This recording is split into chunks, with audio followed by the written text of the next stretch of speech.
So I'm curious, like with all of that on the table, like how does the sauna fit into this? Because it is kind of a microdose of suffering, if you will. How does the sauna play into potentially being one of the tools in the tool belt to push back against the culture of softness? For sure. So when you look at sauna, everybody's obsessed with the actual peer-reviewed research that's coming out, the data on traditional sauna therapy. There's some good stuff on infrared as well, but a lot of the peer-reviewed research that's continued to come out is on these hot saunas over 175 degrees, where the coils heat the stone heats the room, and it's. But when you really pull back all that data, what the sauna gives you are three things. If it's hot enough, it's going to get really, really hard. And you're going to want to get out, and you have to fight that urge to get out, which is a dynorphin response. That dynorphin, which is the opposite of endorphin, is what you're striving for in those super hot sauna sessions where you have to fight through that wall for 5 to 10 minutes and stick through, and you get that sense of accomplishment after. There's a lot of good application to that dynorphin response. And the more that you are able to push that barrier within reason, the more you're able to be able to cope with stress, the better Mm, you're able to be resilient. So the sauna manifests that. On the flip side, it also encourages, as a low barrier for entry, somebody who, let's say, is sedentary or even somebody who's extremely active, an ability to do low effort, zero impact on the joint, zone two cardio. mm. You're just sitting there. If you have a heart rate monitor on, you will notice that your heart rate will spike enough to where even last night we had four guys in the sauna. One of them pro football player, one former college basketball player, and one similar guy like me, just an athlete. All of us had heart rates up in the 150s after 20 minutes. So I'm Wow. already in zone three sitting in the sauna. And so that it's great aerobic base building, great for heart health, great for blood pressure, and also fantastic for getting more nutrients into the muscles to Mm. be able to help with recovery. Um, and third, I think I am so bullish on this, and there's no, from what I understand and from what I've seen in sauna research, there has been nothing performed on relationship quality as it pertains to sauna use. And that is the most bullish thing I'm on with Mm. sauna.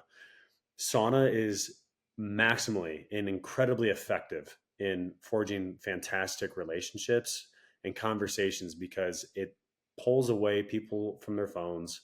It gets them actually giving each other eye contact, and you're having honestly some of the best conversation that you'll ever have Mm. because you're completely eliminated from all distraction. It's just you and the other person or you and the group of people. And some of the best business ideas I've ever had or the best business meetings I've ever had have often stemmed from sauna cold plunge sessions Mm. where it's singular focus, intentionality, and you're just going deep into conversation, and you're often surprised with the outcome because the next thing you know, you have this idea and you're pulling the trigger on the idea on a business chat. If it's with my wife and I at the end of the day after we put down our kids, it's our time to be able to come together and recap the day and then also talk about the next week, which then decreases the amount of stress on my Yeah. wife, me, Yeah. because now we're having more times to be able to communicate and be intimate in terms of like just great quality conversation.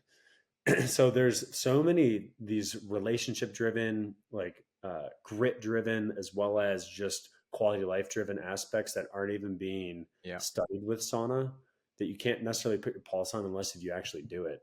Mm. So for us, it's really just getting as many people hands on with our product and getting them inside a sauna so they know what it feels like. I love that. And I'm with you. I'm pretty bullish on that as well. Because when I've had opportunities to share a sauna session with anybody, it's just so fruitful. It's so real. We end up talking about meaning of life or business, like you said, or existential problems, or like somebody really opens up. There's something about it. I think I'll bro science this a little bit, but there's something in particular about the way men bond, mediated through vasopressin, which basically shows that men really bond over shared struggle.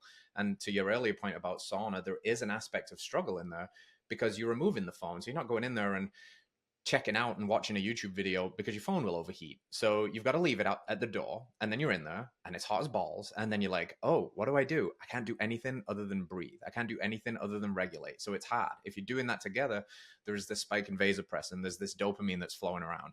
And you mentioned pairing it with the cold as well, which is really interesting because I had Tom Seeger on the podcast, who's the guy that created Morozko Forge, and he talked about intimate relationships too, really benefiting from modulating these because it also can spike oxytocin and serotonin and endorphins, and basically like there's so many other reasons beside the physical, which are enormously mental and cardiovascular and all of that stuff. But yeah, like this bonding in there with the boys or with your wife or with your partner is even more reason to find yourself in a sauna a little bit more. All right, friends, thanks for tuning in to another episode of Radical Health Radio. We got a fresh new podcast for you every Wednesday. If you enjoyed the show, consider liking, subscribing, reviewing, and rating us on your podcast platform. It helps to spread this message of radical health. We'll see you next week.